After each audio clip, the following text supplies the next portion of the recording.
해커라는 단어에서 떠오르는 이미지는 어떤 게 있으세요? 어두컴컴한 방 안에서 후드티를 입은 사람이 모니터 불빛 아래 바쁘게 키보드를 두드리는 모습이 대부분의 사람들이 생각하는 해커의 전형적인 이미지일 텐데요. 사실 해커는 두 종류로 나뉩니다. 타인의 컴퓨터나 시스템에 무단으로 침입해 정보를 탈취하거나 금전적 이득을 취하는 블랙 해커와 블랙 해커의 공격을 예방하거나 공격을 물리치는 화이트 해커로 분류되는데요. 화이트 해커의 등급은 5등급 레이머부터 1등급 엘리트까지 5등급으로 구분된다고 합니다. 그리고 전 세계 최고 실력의 해커들이 모이는 해커 축제, 데프콘에는 1등급 엘리트 화이트 해커들이 매년 모여 경합을 벌이는 해킹 방어대회가 있는데요. 이곳에서 그 누구도 예상하지 못했던 일이 벌어집니다. 미국 라스베이거스의 행사장. 몇 개의 데스크를 이어붙인 공간에 컴퓨터가 놓여있고 머리를 움켜쥔 이들의 입술에서 신음이 흘러나옵니다. 대체 이걸 어떻게 막으라는 거야? 그 옆에는 볼멘 소리할 겨를도 없다는 듯 바쁘게 키보드를 두드리는 청년과 지쳤다는 듯 물을 마시며 한숨을 쉬는 이가 보이는데요. 피로와 열기, 몰입이 동시에 맴도는 이곳은 바로 해킹 올림픽이라고 불리는 데프콘 대회 현장입니다. 1993년 유명한 해커였던 제프 모스가 설립한 이 대회는 2박 3일, 총 48시간 동안 사이버상에서 상대팀의 취약점을 공격해 많은 점수를 획득하는 팀이 우승하는 방식으로 진행되는데요. 동시에 시스템 침투나 바이러스 공격 등을 방어하는 것도 포함되죠. 참여한 팀만 무려 4천여 팀. 대부분 같은 국가의 화이트 해커들이 팀을 이뤄 경쟁하기 때문에 국가별 해킹 대응 능력까지 살펴볼 수 있습니다. 대회에서 높은 순위를 거둔 팀의 국가는 해킹 방어력이 뛰어나다는 의미로 해석되기까지 하는데요. 전 세계에서 손꼽히는 천재 해커들이 팀을 이뤄 두뇌 전쟁을 펼치는 이 데프콘 대회를 한마디로 정의하자면 총칼 없는 사이버 전쟁터일 것 같습니다. 48시간 동안 밤낮 없이 이어지는 데다 전투 현장에 투입되는 인원은 10명이라는 제한이 있기 때문이죠. 한국은 이 대회에 2006년 처음 출전한 이후로 눈부신 활약을 보였습니다. 매년 본선에 진출해 꾸준히 상위권을 유지했을 뿐만 아니라 제24회 대회에서 3위를 차지하기까지 했는데요. 총 4천여 개의 팀 중 3위를 차지한 한국팀 데프코의 엄청난 능력에 모두가 깜짝 놀랐죠. 데프코 팀은 구글 프로젝트 제로팀 소속 한국의 대표 해커 이정훈 씨와 고려대 정보보호대학원의 이종호 씨, 고려대학교 정보보호 동아리 사이코 멤버들이 연합한 팀이라고 합니다. 데프코 이외에도 대회에 참가한 다른 한국팀 모두 20위 안에 드는 좋은 성적을 거뒀다고 하는데요. 그런데 최종 순위가 발표된 날 올림픽으로 치면 동메달을 딴 데프코 팀에게 한 통의 전화가 걸려옵니다. 전화의 내용은 바로 페인을 분석하라. 전화를 건 주체는 정부의 고위 관료였습니다. 전화를 끄는 데프코 팀은 고개를 떨굴 수밖에 없었습니다. 2박 3일 동안 잠도 제대로 못 자고 신경을 곤두세우며 싸웠는데 격려나 칭찬 대신 질타를 들은 셈이니까요. 사실 이런 말이 나온 데는 이유가 있습니다. 제23회 데프콘 대회에서는 한국이 우승했기 때문이죠. 작년에는 우승을 했는데 왜 올해는 3위를 했느냐는 논리였는데요. 당시 정부의 기조가 화이트 해커 양성과 사이버 보안 강화에 초점이 맞춰져 있었기 때문에 이 대회의 결과에도 예민하게 반응한 것이죠. 그럼 페인을 분석하라고 했으니 지금부터 왜 데프코 팀이 3위를 할 수밖에 없었는지 그 원인을 분석해 보겠습니다.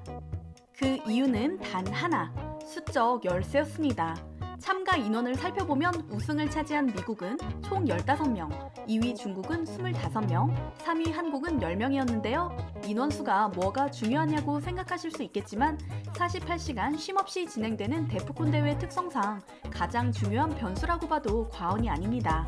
낮에는 9명의 인원이 해킹 공격을 하고 밤에는 1명이 시스템 분석을 하는데요. 밤에 진행되는 시스템 분석에 해당하는 후방 지원자는 얼마든지 추가할 수 있고 교체 또한 가능하다는 특징이 있습니다. 공격을 하기 위해서는 시스템 분석을 비롯한 환경 분석이 필수인데 팀원이 많으면 많을수록 이 부분을 강화할 수 있죠.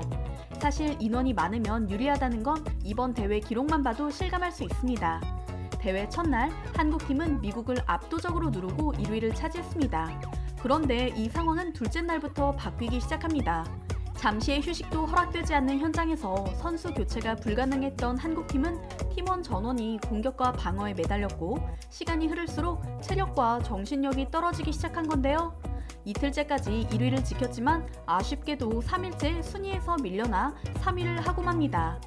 실제로 13명의 인원이 참여했던 23회에서는 한국이 우승을 차지했었으니 이것만 봐도 참여 인원이 조금만 더 많았다면 이번에도 한국이 우승했을 거란 예측을 할 수 있습니다. 제23회 대회 우승 후 데프콘은 언론 인터뷰에서 실력으로 겨뤘다. 최정예 공격팀과 수비팀 간 긴밀한 협력이 이루어졌다.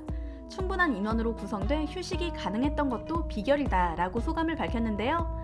이처럼 해킹 대회에서 충분한 인원 지원은 우승과 직결된다는 점을 알 수 있습니다.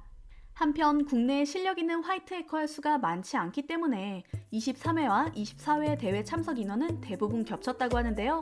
그렇다면 이번에 3명의 화이트 해커가 참석하지 못한 이유는 무엇일까요?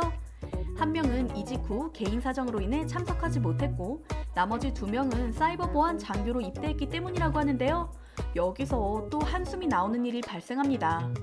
보안 장교로 입대한 2명의 화이트 해커들의 대회 참여를 허락해달라고 국방부에 요청했지만 군은 전력 노출이 우려된다는 이유로 거절했기 때문이죠.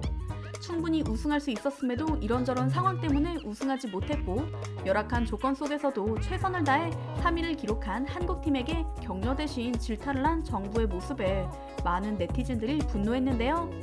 한국의 화이트 해커 데프코 팀이 자랑스럽다. 데프코 팀을 응원한다. 기죽지 마라. 충분히 잘 싸웠다. 라는 격려와 칭찬이 이어졌습니다. 화이트 해커 양성과 관련해서 전문가들은 국가 차원의 지원이 필요하다는 의견을 제시합니다. 기존에는 국내에서 각종 기업과 기관들이 실시하는 해킹 대회를 통해 실력 있는 해커들이 양성됐지만 앞으로 국가 차원에서 장기적 관점에 지원이 필요하다는 것인데요. 한국 해커들의 개별 역량은 일본과 대만보다 월등히 높지만 그에 걸맞은 지원과 사회적 인식이 미비하다는 지적입니다. 국가 차원에서 보안 인력과 해커를 양성하는 선진국들의 사례를 살펴보고 적용할 필요가 있다는 것이죠. 실제로 중국의 해커 그룹들이 사이버 보안이 취약한 한국의 기관 시설을 노리고 있다는 언론 보도가 나온 적도 있는데요. 미국 사이버 보안업체 파이어아이는 한국의 에너지 분야 IT 인프라를 공격하는 사이버 위협이 발생할 수 있다며 중국 정부의 지원을 받아 한국과 일본을 공격하는 것을 주 임무로 하는 중국 해커 집단 톤토와 템프틱을 예로 들기도 했죠.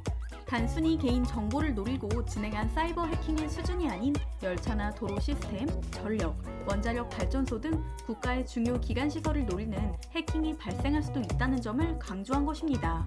사이버 보안 위협이 우리 일상생활에서도 중대한 영향을 미칠 수 있다는 사실에 섬뜩한 기분마저 드는데요. 최근 정부가 사이버 보안 관련 정책을 보강하고 있는 만큼 큰 걱정할 일 없이 평안하길 바랍니다.